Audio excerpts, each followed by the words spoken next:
Here we're going to be talking about our penalty kill and the structure we're going to try to use for our penalty kills. And so this one specifically, we're talking about the different positions and the different terminology that we're going to use. So I have the other team set up in red. They might be set up in some sort of umbrella. You also see some teams do where they're kind of like 5 to a dice, something like this.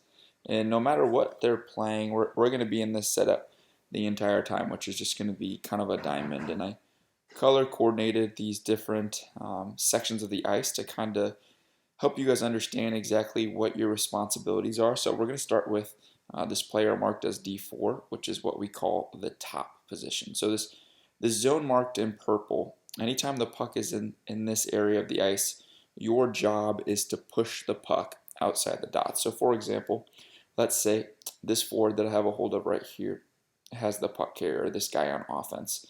This guy's responsibility is to put their stick through the passing lane, prevent this D to D pass, and just angle this guy so that way he skates into this blue section of the ice. We want to push everything out of this purple area and everything down along the boards because it's going to be a lot easier to defend. And so then from there, if we're able to push puck carriers into these outer portions, these outer thirds of the ice, then the responsibility becomes that of our flankers. So this is the left flank because this is the left side of the ice for us, and this is the right flank. And you'll notice that there's these overlap of zones. So sometimes you might see these left flank and these right flanks move inside. So for example, let's put a puck into play. Let's say, for example, the puck is over here on the point. This left flanker is going to be responsible for making sure that they're in the shooting lane between that puck carrier and the net. And so this forward's still going to be pushing him down, making sure that the D to D pass can't come through. And this guy, this right flanker on the far side, shouldn't be all the way in the dots, but should now be towards the hash marks because the puck is on the opposite side of the ice. So same thing if it was to swing this way and come over. This top guy is going to make sure it doesn't go D to D. This guy's going to be a shot blocker. He's going to be standing between the net and the puck carrier.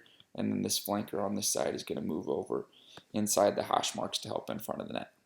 The guy who's net front, it's simple enough. You're only going to stand in front of the net. Ideally, what you don't want to do is you don't want to get tied up with any forward. You want to be loose the entire time. If you can push people out, clear sticks, that's great, but don't get tied up battling one-on-one because then you turn a 5-on-4 to a 4-on-3, and statistically that gives us more of a disadvantage. So we don't want to get tied up in front, but we do want to defend the net as best as we can. So the only thing that's not really marked is below the goal line because we don't really want to go there unless we have the ability to win the puck. So if they have control of it, we'll let them work below the goal line and we're just going to stay in our positions. And so we'll know that these are our areas of the ice, and if the puck ever is a 50-50 puck, we want to attack it hard.